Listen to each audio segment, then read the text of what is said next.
Pepys, so ഇത് എൻ്റെ ഒരു ഓഫീസ് ലഞ്ച് മീൽ പ്രിപ്പറേഷനാണ്. ഒന്നുമില്ല, ഒന്ന് കഴക്കൂട്ടം ചന്ത വരെ പോയി, അതിൻ്റെ ഷോ ഓഫ് അത്രേ ഉള്ളൂ ഗൈസ്. എന്താണെന്ന് വെച്ചാൽ ഞാനിന്ന് കഴക്കൂട്ടം മാർക്കറ്റിൽ പോയൊരു ഷോർട്ട് വീഡിയോ ഇട്ടിട്ടുണ്ടായിരുന്നു. ആരൊക്കെ കണ്ടിട്ടുണ്ടെന്ന് എനിക്കറിയില്ല. കണ്ടിട്ടില്ലാത്തവരുണ്ടെങ്കിൽ ഒന്ന് ചെക്കൗട്ട് ചെയ്യുക, ഞാൻ പിൻ ചെയ്ത് കൊടുത്തേക്കാം. അപ്പോൾ അവിടെ പോയപ്പം 100 രൂപയ്ക്ക് മത്തി വാങ്ങി. ഞാൻ ഇത്ര വർഷമായിട്ട് ട്രിവാൻഡ്രത്തുണ്ടെങ്കിലും ഞാൻ ഇന്നുവരെ മീൻ വാങ്ങി കറി വെച്ച് കഴിച്ചിട്ടില്ല. അപ്പോൾ എന്തോ മീനൊക്കെ കഴിക്കണം തോന്നി. ഈ ചപ്പാത്തി മാത്രം കഴിച്ചിട്ട് എൻ്റെ ശരീരത്തിലൊന്നുമില്ല ഗൈസ്. അപ്പോൾ കുറച്ച് ആരോഗ്യമൊക്കെ വെക്കട്ടെ എന്ന് കരുതിയിട്ട് ഞാൻ മീൻ വാങ്ങി. പക്ഷെ പണി പറ്റി ഗൈസ്.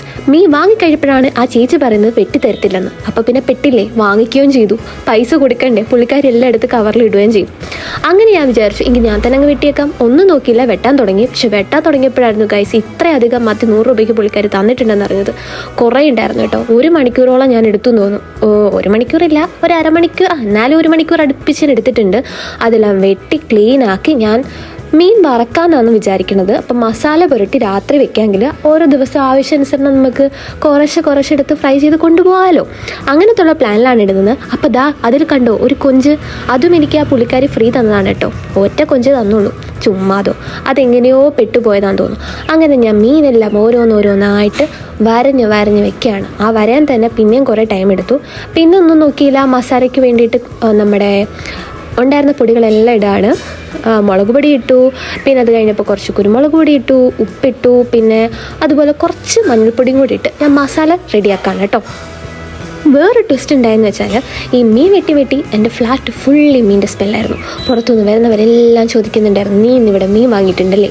അമ്മ അതൊരു സ്മെല്ല്. പിന്നെ ഈ സ്മെല്ല് കളയാൻ വേണ്ടിയിട്ട് ഞാൻ എൻ്റെ എസൻഷ്യൽ ഓയിലൊക്കെ കത്തിച്ച് വെച്ചു. അങ്ങനെ ഞാൻ മാറ്റിയിരുന്നു കേട്ടോ. അപ്പോൾ കുറച്ച് വെള്ളമൊക്കെ ഒഴിച്ചതാ നമ്മുടെ മസാല ഒന്ന് പെരട്ടി, നമ്മുടെ മീൻ ഞാൻ അതിലേക്ക് പെരട്ടി സെറ്റാക്കി വെക്കുകയാണ്. അങ്ങനെ ആകുമ്പോൾ നമുക്ക് ഫ്രീസറിൽ വെക്കാമെന്ന് വിചാരിച്ചു. പിന്നെ ഞാൻ കുറേ പച്ചക്കറി ഐറ്റംസ് ഒക്കെ വാങ്ങിയിട്ടുണ്ട്. അപ്പോൾ എനിക്ക് അതെല്ലാം അതിൻ്റെ പ്ലേസസിൽ കുറേ എടുത്ത് വെക്കണം. പിന്നെ പൊടികളൊക്കെ തീർന്നിട്ടുണ്ടായിരുന്നു. അപ്പം അങ്ങനെ അങ്ങ് ഇറങ്ങിയതാണ് ചന്തയിൽ പോകാമെന്ന് കരുതിയിട്ട്. അപ്പം ഞാനിങ്ങനെ മീനൊക്കെ വാങ്ങി എല്ലാം സെറ്റ് ചെയ്യണം.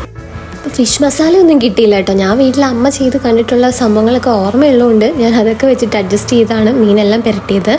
അപ്പം അതെല്ലാം പുരട്ടി മാറ്റി വെച്ചിട്ടുണ്ട് ഫ്രിഡ്ജിലേക്ക്. പിന്നെ നമുക്ക് കുറേ പച്ചക്കറികളൊക്കെ വാങ്ങിയിട്ടുണ്ടായിരുന്നു. അതൊക്കെ ഒന്ന് സോർട്ട് ഔട്ട് ചെയ്യണമെന്നുണ്ടായിരുന്നു. അപ്പോൾ ഞാൻ കുറച്ച് ഏത്തയ്ക്ക വാങ്ങിയിട്ടുണ്ടായിരുന്നു, പിന്നെ ക്യാരറ്റ്സ് വാങ്ങിയിട്ടുണ്ട്, ബീട്രൂട്ട് വാങ്ങിയിട്ടുണ്ട്, പിന്നെ ക്യാബേജ് വാങ്ങിയിട്ടുണ്ട്, പച്ചമുളക് ഓൾറെഡി എൻ്റെ കയ്യിൽ ഉണ്ടായിരുന്നു. അപ്പോൾ അതൊക്കെ ഞാനിങ്ങനെ സ്പ്ലിറ്റ് അപ്പ് ചെയ്ത് വെക്കുകയാണ്. പിന്നെ കുറച്ച് പൊടികളൊക്കെ തീർന്നിട്ടുണ്ടായിരുന്നു. അപ്പോൾ അതെല്ലാം എനിക്കൊന്ന് ഫിൽ ഔട്ട് ചെയ്യണമായിരുന്നു. അപ്പോൾ എനിക്കൊരു ബാസ്ക്കറ്റ് ഉണ്ട് കേട്ടോ. ഞാൻ ബാസ്ക്കറ്റിലേക്ക് ഏത്തയ്ക്ക വെച്ചു. പിന്നെ ഇനി എനിക്കുള്ളത് കുറേ കുഞ്ഞുള്ളിയും വാങ്ങിയിട്ടുണ്ട്. അപ്പോൾ കുഞ്ഞുള്ളി എൻ്റെ കയ്യിൽ സ്വീറ്റ് പൊട്ടാറ്റോ ഇരിപ്പുണ്ട്. അപ്പോൾ സ്വീറ്റ് പൊട്ടാറ്റോയുടെ കൂടെ നല്ല മുളക് ചമ്മന്തി അരച്ച് കഴിക്കാമെന്നുള്ള ഓർമ്മയ്ക്കാണ് ഞാൻ കുഞ്ഞുള്ളിയൊക്കെ വാങ്ങിയത്. ഞാൻ അല്ലാതെ കുഞ്ഞുള്ളി വാങ്ങിയിട്ടില്ല അവിടെ. അപ്പോൾ ഞാൻ കുഞ്ഞുള്ളിയും സവോളയൊക്കെ വാങ്ങിയിട്ടുണ്ട്. പിന്നെ ഇഞ്ചി വാങ്ങിയിട്ടുണ്ട്, വെളുത്തുള്ളി വാങ്ങിയിട്ടുണ്ട്, തക്കാളി വാങ്ങിയിട്ടുണ്ട്. ഇതെല്ലാം ഇരിപ്പുണ്ട് കേട്ടോ. ഈ പാക്കറ്റ് മസാല ഞാൻ വാങ്ങിയിട്ടുണ്ടെന്നുള്ള കാര്യം ഇപ്പോൾ ഈ വീഡിയോ കണ്ടപ്പോഴാണ് ഞാൻ ഓർക്കണേ. ഞാനിത് വാങ്ങിയിട്ട് 1 വീക്കായി. ഞാൻ ഇപ്പോഴാണ് സത്യം പറഞ്ഞാൽ ഓർക്കണം എൻ്റെ അങ്ങനെ ഒരു സാധനം ഉണ്ടെന്നുള്ള കാര്യം. ഞാൻ മറന്നേ പോയിട്ടുണ്ടായിരുന്നു. അപ്പോൾ അതാ ഞാൻ ഇങ്ങനെ പൊടികളൊക്കെ നിറച്ച് വെക്കാണ്. കുരുമുളക് പൊടി, മഞ്ഞൾപ്പൊടി, മുളക് പൊടിയൊക്കെ ഓൾറെഡി കുറച്ച് തീർന്നിരിക്കുകയാണ്. അപ്പോൾ ഞാൻ അതെല്ലാ കാര്യങ്ങളും എൻ്റെ ആ ഒരു പാത്രം ഞാൻ ഓൾറെഡി നിങ്ങൾക്ക് കാണിച്ചിട്ടുണ്ട്. ഇനി കാണാത്തവരുണ്ടെങ്കിൽ നിങ്ങൾക്ക് ഇതിൻ്റെ ലിങ്ക് വേണമെന്നുണ്ടെങ്കിൽ കമൻറ്റ് ചെയ്യാം. അതൊരു വട്ടപ്പാത്രമാണ്. അപ്പോൾ അതിൻ്റെ അകത്ത് കുഞ്ഞി ചെറിയ ബൗൾസ് ഉണ്ടാവും. അതിൻ്റെ അകത്ത് നമുക്ക് പൊടികളൊക്കെ ഇട്ട് വെക്കാം. അപ്പോൾ നമുക്ക് ഒറ്റയടിക്ക് തന്നെ നമുക്ക് സ്ഥലവും ലാഭിക്കാം. പിന്നെ അതേപോലെ പെട്ടെന്ന് തന്നെ നമുക്ക് ഓരോരോ ടിന്നെടുത്ത് സമയം കളയുന്നതിന് പകരം ഈ ഒരെണ്ണത്തിൽ തന്നെ നമുക്ക് പൊടികളെല്ലാം ഇട്ട് വയ്ക്കാമെങ്കിൽ പെട്ടെന്ന് നമുക്ക് കറിക്ക് ഉപയോഗിക്കാനും പറ്റും. അപ്പം ഞാൻ കുരുമുളക് പൊടിയൊക്കെ ഫില്ല് ചെയ്യുകയാണ്. കുരുമുളക് പൊടി, മഞ്ഞൾപ്പൊടിയൊക്കെ തീർന്നിരിക്കുകയായിരുന്നു. അപ്പം ഞാൻ അതൊക്കെ ഫില്ല് ചെയ്ത് വെച്ചേക്കാണ് കേട്ടോ. ഗരം മസാലയൊക്കെ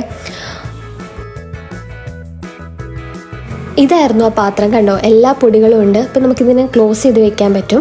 അപ്പോൾ ഞാനതെല്ലാം പൊടികളെല്ലാം സെറ്റ് ചെയ്ത് വെച്ചിട്ടുണ്ട്. ഇനി നമ്മൾ നേരത്തെ വെച്ച മസാലക്കൂട്ടുണ്ടല്ലോ, ഇത് ഈ ടിന്നിലാണ് ഇരിക്കുന്നതെന്നുള്ള കാര്യവും ഇപ്പോൾ ഈ വീഡിയോ കാണുമ്പോഴാണ് എനിക്ക് ഓർമ്മ വരുന്നത്.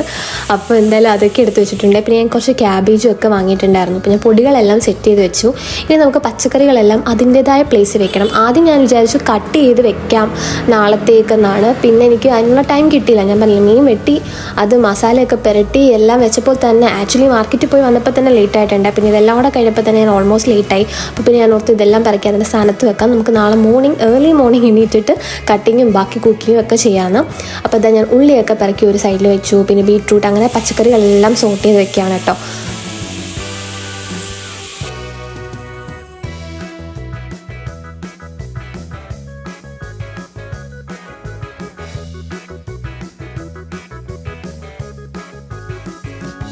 നമുക്ക് ബോറടിക്കുന്ന കരുതിയിട്ട് ഞാൻ സ്പീഡിലിട്ടാണ് കാണിച്ചത്. അപ്പോൾ അത്രയായപ്പോഴത്തെ നമ്മുടെ തലേന്നത്തെ പരിപാടിയെല്ലാം കഴിഞ്ഞു. രാവിലെ ഞാൻ നല്ലൊരു സൺസെറ്റൊക്കെ കണ്ട് എഴുന്നേറ്റിട്ടുണ്ടായിരുന്നു. അപ്പോഴത്തേക്കും ഞാൻ ക്യാബേജ് തോരൻ കട്ട് ചെയ്യുന്നൊന്നും എടുക്കാൻ എനിക്ക് പറ്റില്ല കേട്ടോ. ഞാൻ ക്യാബേജ് തോരനും ഇന്ന് ചോറാണ്, ചോറ് കുക്കറി വെച്ചിട്ടുണ്ടായിരുന്നു. പിന്നെ അതേപോലെ ഫിഷ് ഫ്രൈ. ഇതാണ് നമ്മുടെ ഇന്നത്തെ മെനു എന്ന് പറയുന്നത്. അപ്പോൾ ഞാൻ ഫ്രീസറിൽ ഇരുന്ന മീനെടുത്ത് പുറത്ത് വെച്ചിട്ടുണ്ടായിരുന്നു കാരണം തണുപ്പൊക്കെ പോകാൻ വേണ്ടിയിട്ട്. അപ്പോൾ ഞാൻ പാൻ എടുത്തു. ഇനി നമുക്ക് ഫിഷ് ഫ്രൈ ചെയ്യാം ഗായ്സ്. അമ്മായി ഒരു ഫിഷ് ഫ്രൈ എന്നൊക്കെ പറയില്ലേ, അതുപോലെ.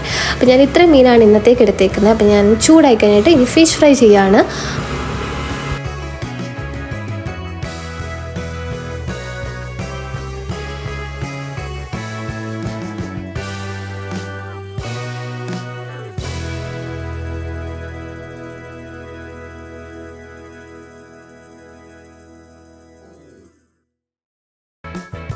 നമ്മുടെ ഫിഷ് ഫ്രൈ അവിടെ തകൃതി ആയിക്കൊണ്ടിരിക്കുന്ന നേരത്തുകൊണ്ട് നമ്മുടെ ക്യാബേജ് തോരനും ഓൾമോസ്റ്റ് റെഡി ആയിട്ടുണ്ട്.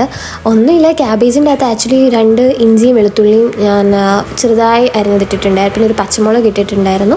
പിന്നെ ക്യാബേജ് ഇട്ട് കുറച്ച് മഞ്ഞൾപ്പൊടിയും ഉപ്പും കൂടി ഇട്ടിട്ട് അത് ജസ്റ്റ് ഒരു എണ്ണ ഒഴിച്ചിട്ട് കടുക് പൊട്ടിച്ചിട്ട് അതിലേക്ക് ഇട്ട് നല്ലോണം സോട്ട് ചെയ്തു. ദെൻ അടച്ചു വെച്ചു വേവിക്കാൻ വേണ്ടി. അത്രേ ഉള്ളൂ നമ്മുടെ സിമ്പിൾ ക്യാബേജ് ഉപ്പേരിയാണ് കേട്ടോ. ക്യാബേജ് തോരൻ, ക്യാബേജ് ഉപ്പേരി, ക്യാബേജ് തോരൻ എന്തായാലും. അപ്പോൾ നമ്മുടെ ഫിഷ് ഫ്രൈ റെഡി ആയിട്ടുണ്ട്. പിന്നെ ക്യാബേജ് തോരൻ റെഡി ആയിട്ടുണ്ട്. അപ്പോൾ ചോറ് അവിടെ വിസിൽ വന്നിട്ടിരിക്കുകയായിരുന്നു. അപ്പോൾ ഞാൻ വെള്ളം കളയാമെന്ന് വിചാരിച്ചു. അങ്ങനെ ഞാൻ കുക്കറിൽ നിന്ന് വെള്ളം കളയാണ്. എന്നിട്ട് ഇനി നമുക്കിത് തണുക്കണം ആക്ച്വലി. എന്നിട്ടാണ് ഇത് ഞാൻ ബസ്മതി അരിയാണ് കേട്ടോ, ബിരിയാണി അരിയാണ് ഞാൻ ചോറ് വയ്ക്കാൻ ഉപയോഗിച്ചത്. കാരണം എനിക്ക് ഇത്തിരി ഇരിപ്പുണ്ടായിരുന്നു, കുറച്ചേ ഉണ്ടായിരുന്നുള്ളൂ. അതെന്ത് ചെയ്യാനാണെന്ന് വിചാരിച്ച് ഞാൻ ഇരുന്നപ്പോഴാണ് ഇതെടുത്തത്. ഞാനിങ്ങനെ ഇന്നലെ പൊടികൾ തപ്പിയില്ല, അപ്പോഴാണ് ഞാൻ കിട്ടണത് ഇത് ഇരിപ്പുണ്ടെന്നുള്ള കാര്യം. എങ്കിൽ പിന്നെ ഞാൻ ഓർത്ത് എന്ത് ചോറാക്കാം. ഞാൻ ശരിക്കും ചപ്പാത്തിയാണ് ഉദ്ദേശിച്ചിരുന്നത്. അപ്പോൾ ഇതാ ഞാൻ എൻ്റെ ലഞ്ച് ബോക്സിലേക്ക് ചോറും എല്ലാം പാക്ക് ചെയ്ത് വെക്കുകയാണ് കേട്ടോ. ഞാനൊരു ക്യാബേജിൻ്റെ ആളാണ്. ക്യാബേജ് എനിക്ക് ഭയങ്കര ഇഷ്ടമാണ്, ക്യാബേജ് തോരനൊക്കെ. പക്ഷേ വീട്ടിൽ വെക്കുന്ന ക്യാബേജ് തോരൻ എനിക്ക് ഒന്ന് തേങ്ങയൊക്കെ ഇടും. നമുക്കതിനുള്ള സമയവും സന്ദർഭവും ഒന്നും ഇല്ലാത്തതുകൊണ്ട് നമ്മൾ തേങ്ങയൊന്നും ഇല്ലാതെയാണ് ഗൈസ് ഇന്നിവിടെ പാക്ക് ചെയ്തത്. അപ്പം നമ്മുടെ ചോറ് ഇവിടെ പാക്ക് ആയി കഴിഞ്ഞിട്ടുണ്ട്. ഇനി നമുക്ക് ക്യാബേജ് തോരനും ഫിഷ് ഫ്രൈ ഒക്കെ വേണം. അപ്പം എന്തായാലും സംഭവം നല്ല ടേസ്റ്റൊക്കെ ഉണ്ടായിരുന്നു കേട്ടോ. കുറേ നാളിന് ശേഷമാണ് ഞാൻ അന്ന് ചോറ് കഴിക്കുന്നത്. ഞാൻ എപ്പോഴും ചപ്പാത്തി കഴിക്കുന്നുണ്ട്. പിന്നെ മാക്സിമം ഞാൻ കാർബോഹൈഡ്രേറ്റ് കട്ട് ചെയ്യാൻ ശ്രമിക്കുന്നുണ്ട്. പക്ഷേ ഒരു കേസുണ്ട് ഗൈസ്, കാർബോഹൈഡ്രേറ്റ് കട്ട് ചെയ്യാൻ നോക്കുമ്പോൾ ഞാൻ ഈ സൈഡിൽ നിന്ന് മധുരം നല്ലതുപോലെ കഴിച്ചുകൊണ്ടിരിക്കുന്നുണ്ടാവും. അതാണ് എൻ്റെ അവസ്ഥ. അപ്പം ഞാൻ ഇതെല്ലാം സെറ്റ് ചെയ്യാണ്. ഓക്കെ, വെയിറ്റ് ആദ്യമായിട്ടാണ് എൻ്റെ ചാനൽ കാണുന്നെങ്കിൽ സബ്സ്ക്രൈബ് ചെയ്യാനും ബെല്ലൈക്കൻ ഞെക്കി പൊട്ടിക്കാനും കമൻറ്റ് ചെയ്യാനും ഷെയർ ചെയ്യാനും മറക്കരുത്. ഇറ്റ്സ് മീ ഭാവന ഭൗമൻ. ആദ്യമായിട്ട് കാണുന്നവരാണെങ്കിൽ എൻ്റെ പേര് ഭാവന. എൻ്റെ ചാനലിൽ നിങ്ങൾക്ക് ഡാൻസ് വീഡിയോസ്, വ്ളോഗ്സ്, ഇതുപോലെ കുട്ടി കുക്കിംഗ് വീഡിയോസ്, അങ്ങനത്തെ കുറേ കാര്യങ്ങളും മേക്കപ്പ് റിലേറ്റഡും സ്കിൻ കെയറും എല്ലാം കാണാൻ പറ്റും. ഇപ്പോൾ സബ്സ്ക്രൈബ് ചെയ്തിട്ടില്ലെങ്കിൽ വേഗം പോയി സബ്സ്ക്രൈബ് ചെയ്തിട്ട് എൻ്റെ വീഡിയോസൊക്കെ ഒന്ന് ചെക്ക് ചെയ്ത് നോക്കാം കേട്ടോ. അപ്പോൾ ദാ നമ്മുടെ ഫിഷ് ഫ്രൈയും ഞാൻ പാത്രത്തിലേക്ക് മാറ്റിയിട്ടുണ്ട്. ഞാൻ ഇതെല്ലാം കഴിഞ്ഞ് ഉച്ചയ്ക്ക് കഴിച്ചപ്പോഴാണ് ഒരു കാര്യം ഓർക്കണം ഗൈസ്. ഈ മത്തിക്കന്നാതെ നല്ല സ്മെല്ലുണ്ട്, ടേസ്റ്റ് ഉണ്ടെങ്കിൽ പോലും അതെങ്ങനെ കളയും എന്നുള്ള കാര്യം. പിന്നെ അവിടെ നമുക്ക് ഹാൻഡ് വാഷ് ഉള്ളതുകൊണ്ട് കുഴപ്പമില്ല. ഓക്കെ, അപ്പോൾ ഞാൻ എൻ്റെ ലഞ്ച് ബാഗിലെല്ലാം പാക്ക് ചെയ്തിട്ടുണ്ടായിരുന്നു. അപ്പോൾ കുക്കിംഗ് കഴിഞ്ഞിട്ടാണ് ഞാൻ പോയി റെഡി ആവുന്നതൊക്കെ. അപ്പോൾ നേരെ ബാഗ് പാക്ക് ചെയ്തു അവിടെ വെച്ചു. പിന്നെ കുറച്ച് നേരം പോയി റെസ്റ്റ് ചെയ്തു. അറൗണ്ട് 8 o'clock ആകുമ്പോഴത്തേക്ക് എൻ്റെ കുക്കിംഗ് പരിപാടി എല്ലാം കഴിയും കേട്ടോ. അപ്പോൾ ഞാൻ അതെല്ലാം കഴിഞ്ഞിട്ട് നേരെ പോയി റെഡി ആയിട്ട് ഓഫീസിൽ നേരെ പോവാണ്. അപ്പോൾ ഈ വീഡിയോ നിങ്ങൾക്ക് എല്ലാവർക്കും ഇഷ്ടപ്പെട്ടിട്ടുണ്ടെങ്കിൽ അത് കമൻറ്റ് ചെയ്യാൻ മറക്കരുത്. അപ്പോൾ നമുക്ക് നെക്സ്റ്റ് വീഡിയോ കാണാം. അതുവരെ അപ്പോൾ ഓക്കെടാ, ബായ്. അപ്പോൾ എല്ലാവർക്കും ഇഷ്ടപ്പെട്ടു എന്ന് ഞാൻ പ്രതീക്ഷിക്കുന്നു. നെക്സ്റ്റ് വീഡിയോ കാണാം. ഓക്കെടാ, ബായ്.